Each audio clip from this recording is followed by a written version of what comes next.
जय भारत माता की जय, भारत माता की जय, छत्तीसगढ़ मातारी की जय, छत्तीसगढ़ मातारी की जय, छत्तीसगढ़ मातारी की जय, पोतरा के समस्त पुरखा शक्तियों की जय, पोतरा के समस्त पुरखा शक्तियों की जय, पोतरा के समस्त पुरखा शक्तियों की जय।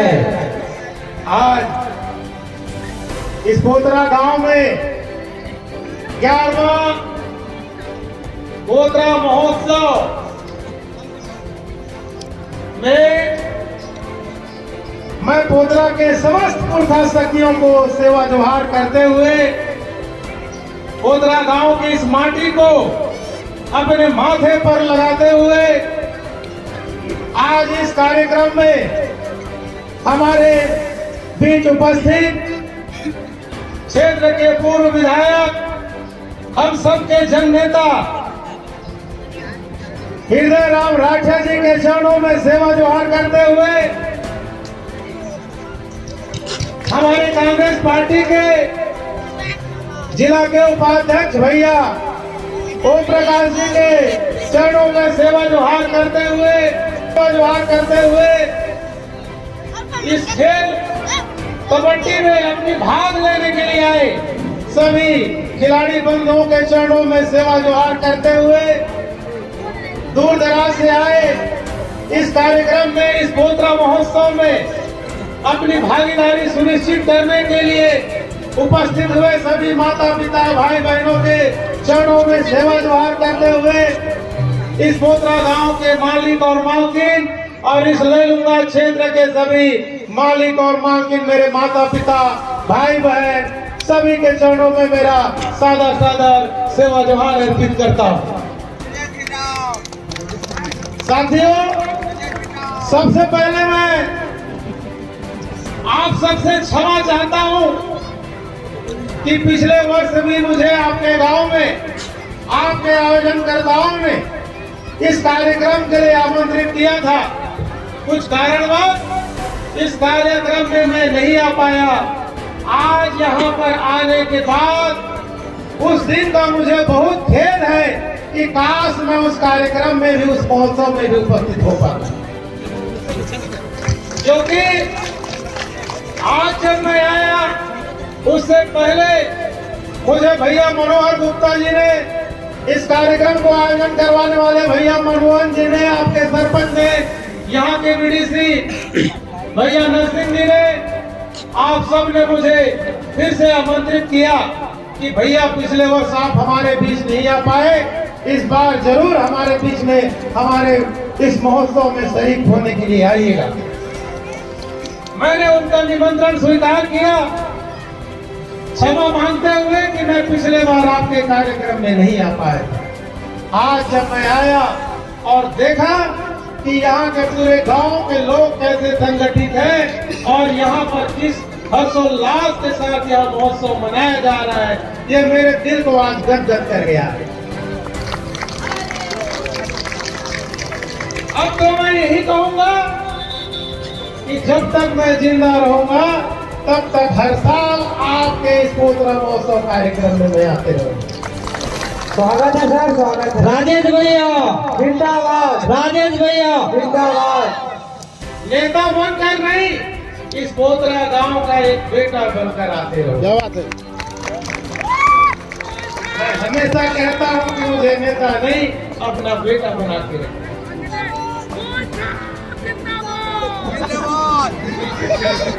और इस महोत्सव में जो यहाँ की संस्कृति है, इस संस्कृति को आप सब कार्यक्रम के माध्यम से, हमारे कई पीढ़ियों से चली आ रही जो हमारी संस्कृति है, उस संस्कृति को इस महोत्सव के माध्यम से आप सब बचा के रखे हैं। इस सब के लिए मैं इस कार्यक्रम को आयोजन करने वालों को बहुत धन्यवाद ज्ञापन करना चाहता हूँ। इस महोत्सव से आप सब, हम सब क्षेत्र के युवाओं को खेल में भागीदारी लेने के लिए, यह भी एक हमारी संस्कृति की हिस्सा है और इस खेल कूद से अनेकों क्षेत्र के लोग आकर के प्रतिभागी बनते हैं और इस कार्यक्रम में उपस्थित होते हैं और अपना खेल कूद के माध्यम से इस महोत्सव को सफल बनाते हैं। उन सभी प्रतिभागियों को भी बहुत धन्यवाद ज्ञापन करते हैं। साथियों, मेरे पास निमंत्रण देने के लिए गए थे भैया नरसिंह जी जो आपके बीडीसी हैं और भैया जी जो संचालक हैं आपके। अभी मैंने आपका पॉम्पलेट देखा, आपके पॉम्पलेट में जो कार्यक्रम था कबड्डी का, हमारी संस्कृति का, वो बहुत अच्छा लगा। मैंने एक प्रस्ताव, एक सुझाव भैया लोगों को मैंने सुझाया। वो प्रस्ताव मेरा था, प्रस्ताव ये था कि अभी 2 दिन पहले 26 जनवरी को हमने क्या मनाया, पूरे देश भर में क्या मनाया, गणतंत्र दिवस मनाया। किस बात का गणतंत्र दिवस मनाए, किस बात का गणतंत्र दिवस मनाए भाई? गणतंत्र दिवस हम क्यों मनाते हैं? आजादी की उपलब्धि, शहीदों की। हम 26 जनवरी को पूरा भारत देश, इस देश का जो संविधान है, जो विश्व का सर्वश्रेष्ठ संविधान है, और यह बात मैं सिर्फ राजेश सिंह प्रताप नहीं कह रहा हूँ, अनेकों देश के अनेकों राष्ट्रीय अध्यक्ष यहाँ पर आते हैं, तब वो इस बात को कहकर जाते हैं कि विश्व में सर्वश्रेष्ठ संविधान कहीं पर है तो भारत देश में। उस संविधान के लागू होने के इस 75वें वर्ष में हमने फिर से अपना गणतंत्र दिवस हमने मनाया ना। अब यहाँ जितने बच्चे बैठे हैं, इधर बच्चे लोगों को शायद नहीं पता, क्योंकि आजकल के स्कूली कार्यक्रमों में संविधान की बातें कम, नाचा गाना ज्यादा शुरू हो गया। हम सबको जानना आवश्यक है कि हम गणतंत्र दिवस क्यों मनाते हैं। गणतंत्र दिवस यह जो 75वें वर्ष जो हमने मनाया, संविधान लागू होने के 75वें साल में हमारे भारत देश में संविधान, और उस संविधान के अनुरूप पूरे देश के लोगों को चलना होता है।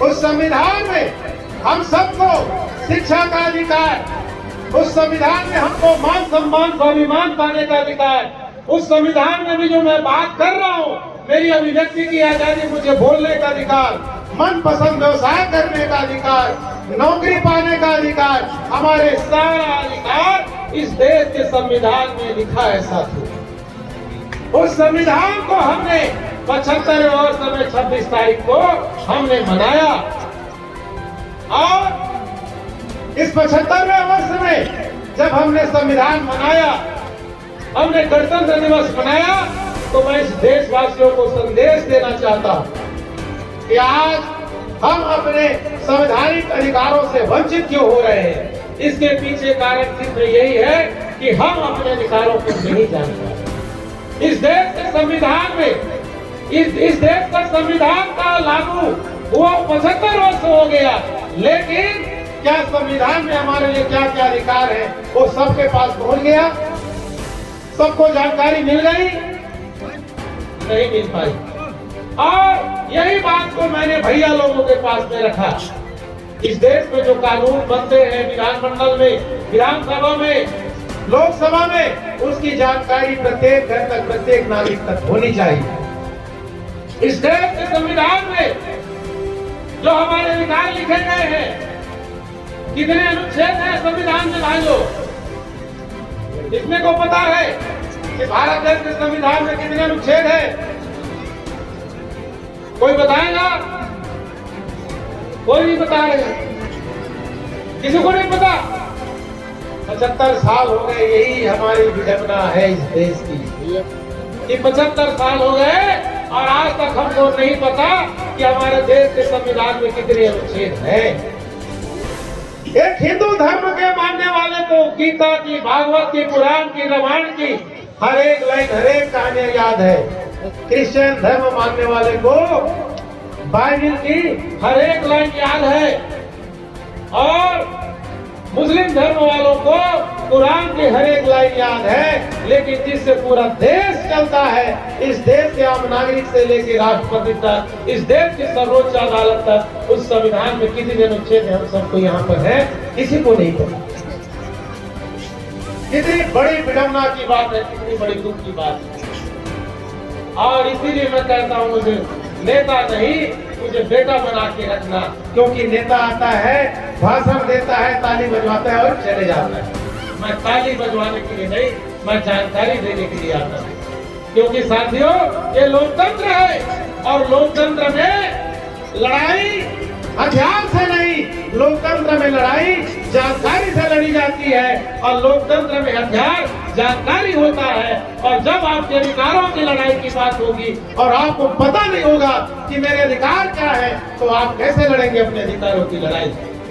जब मुझे निमंत्रण देने गए थे, मैंने भैया लोगों से चर्चा कर रहा था, मैं जिस क्षेत्र से आता हूँ, मैं जिस क्षेत्र में रहता हूँ, तमनार क्षेत्र में, आप सबको पता है कि देश की सरकार के द्वारा विकास के नाम पर अनेकों उद्योग लगा दिए गए हैं, लेकिन आप सबको पता है, उस तमनार वासियों को भी पता है कि विकास किसका हुआ है, सिर्फ चंद उद्योगपतियों का ही विकास हुआ। फिर आप सब जानते हैं, देखते हैं कि वहाँ की सड़कें कैसे बदहाल है, वहाँ पर्यावरण से कैसे प्रदूषण से मर रहे हैं लोग, और वहाँ पर आने वाले समय में विस्थापन से कैसे उस समस्या का सामना करेंगे वहाँ के लोग। और इसलिए मेरे साथियों, मेरे पास माता पिता, मेरे भाइयों बहनों, मैं आप सबको यही जानकारी देने के लिए आया हूँ कि इस देश में जो कानून हमारे लिए बनते हैं, इस देश के संविधान में जो हमारे लिए संवैधानिक अधिकार है, उस संवैधानिक अधिकार को आप सब पढ़ेंगे, जानेंगे, समझेंगे, तभी आप अपनी सही लड़ाई लड़ पाएंगे। और जो इस देश में यहाँ के लोगों के साथ जो शोषण होता है, जो अत्याचार होता है, उस शोषण के खिलाफ, उस अत्याचार के खिलाफ आप हम सब लड़ पाएंगे। तो भैया लोगों से मैंने प्रस्ताव रखा कि अगली बार जब आप लोग कार्यक्रम रखेंगे, तो इस खेल कूद के साथ, इस सांस्कृतिक कार्यक्रम के साथ, आने वाले समय में यह जो मेरे देश के भविष्य है, इस छत्तीसगढ़ के भविष्य है, इन सब की जानकारी के लिए हम संवैधानिक प्रतियोगिता कार्यक्रम भी रखेंगे, कानूनी प्रतियोगिता कार्यक्रम भी रखेंगे, ताकि मेरे आने वाले भविष्य इस देश के संविधान को पढ़कर यहाँ पर आएंगे, कविता के माध्यम से, डांस के माध्यम से, भाषण के माध्यम से, लिखित भाषण, परीक्षा के माध्यम से, प्रतियोगिता के माध्यम से ये सब पढ़ के आएंगे। तो इस बहाने, इस प्रतियोगिता के बहाने, कल मैं जब पूछूंगा यहाँ के मेरे भाइयों बहनों से कि इस देश के संविधान में कितने अनुच्छेद हैं, तब एक छोटा सा बच्चा खड़ा होकर बोलेगा कि इस देश के संविधान में 395 अनुच्छेद। बजा दीजिए ताली। वहाँ के खनिज संसाधनों का कैसे दोहन हो रहा है विकास के नाम पर, और वहाँ के जो मूलवासी लोग हैं, वहाँ पर रहने वाले लोग, वहाँ के जल जंगल, जमीन और खनिज, वहाँ के पानी के मालिक आज उस अधिकार से कैसे वंचित हो रहे हैं। यही बात जो आमंत्रित करने गए थे, मुझे उन भैया लोगों से चर्चा हुआ। भूमि अधिग्रहण कानून 2013 उससे था 1894, अब 2013 चल रहा है। उस 2013 की जानकारी भी वहाँ के लोगों को नहीं है। अभी लगातार इस विषय पर मेरा वहाँ आंदोलन चल रहा है और इस विषय पर मैं लगातार जनसभाएं ले रहा हूँ। और इसी बहाने आज क्षेत्र के किसान जिनको अपने कानूनी अधिकार की पता नहीं था, आज अपने अधिकारों के लिए उठ खड़े हुए हैं और अपने अधिकारों की बात कर रहे हैं। और इसीलिए मैं चाहता हूँ मेरे भाइयों बहनों कि अगली बार जब मैं आऊँ, तब आप सब इस देश के संविधान की जानकारी रखना, इस देश के कानून की जानकारी रखना। ये अनुसूचित क्षेत्र है, ये 244 से इस देश के संविधान में 5वीं अनुसूची की व्यवस्था की गई है। उस 5वीं अनुसूची में इस क्षेत्र के लोगों को स्वशासन और नियंत्रण का अधिकार मिला हुआ है। हम स्वयं से शासित होते, हमारे लिए हमारे जो कानून हमारे गांव में बनते, ग्राम सभा की जो पावर है, ये भी एक गांव है। और छत्तीसगढ़ गांव से बना हुआ प्रदेश है और ये देश भी गांव से बना हुआ प्रदेश है। गांव बहुल्य प्रदेश और गांव बहुल्य देश में जो सशक्त ग्राम सभा की व्यवस्था इस देश के संविधान में की गई, इस देश की 5वीं अनुसूची में की गई, हमारे लिए कैसा कानून बना, कैसा कानून पंचायत स्टेशन शेड्यूल एरिया जो कानून हमारे लिए बना गया, उसमें भी ग्राम सभा को, जैसे हम यहाँ पर पंचायत जो है यहाँ, वो ग्राम सभा पावरफुल है। उस ग्राम सभा में हमको क्या क्या अधिकार है, यहाँ के गांव वालों को मैं पूछूं तो वो भी फिर नहीं बता पाए। इसलिए मैं चाहता हूँ कि अगली बार हम ग्राम सभा की शक्तियों को जाने, यहाँ की 5वें की सूची की व्यवस्था को हम जाने, पैसा कानून को हम जाने, और यहाँ पर हमारे लिए वन अधिकार मान्यता कानून 2006 में पारित हुआ। और मुझे दुख इस बात की होती है कि 2006 से लेकर 2024 तक आज तक इस क्षेत्र में बहुत सारे लोगों को वन भूमि अधिकार पत्रक नहीं मिल पाया है। उसका सिर्फ और सिर्फ एक ही कारण है कि जो कानून देश सरकार के द्वारा हमारे लिए बनाए जाते हैं उस कानून की जानकारी हम लोग नहीं रखते।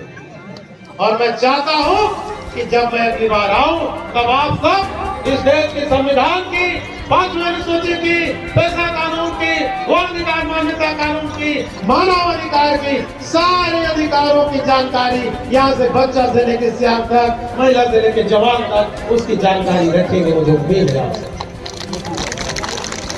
आप सबने मुझे आमंत्रित किया, उस सब के लिए मैं आप सबका तहे दिल से धन्यवाद ज्ञापन करता हूँ।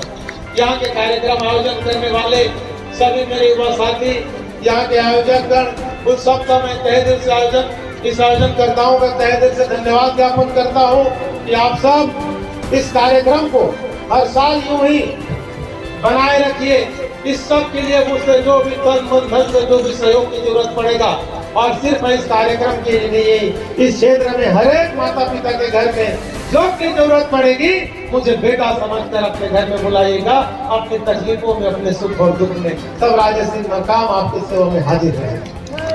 धन्यवाद सर, बहुत सुंदर। इन्हीं बातों के साथ आप सब ने मेरी बातें बहुत ध्यान से सुनी। मुझे उम्मीद है कि अगली बार जब मैं आऊँ तब हम सब मेरी अपेक्षाओं के अनुरूप यह कार्यक्रम हो। आप सभी के चरणों में पुनः फिर से आप सबके चरणों का दर्शन करने का मुझे अवसर मिला, यहाँ की माटी को अपने माथे पर लगाने का अवसर मिला। उस सब के लिए फिर से आप सभी के चरणों में सादर सादर सेवा जोहार, बहुत बहुत धन्यवाद।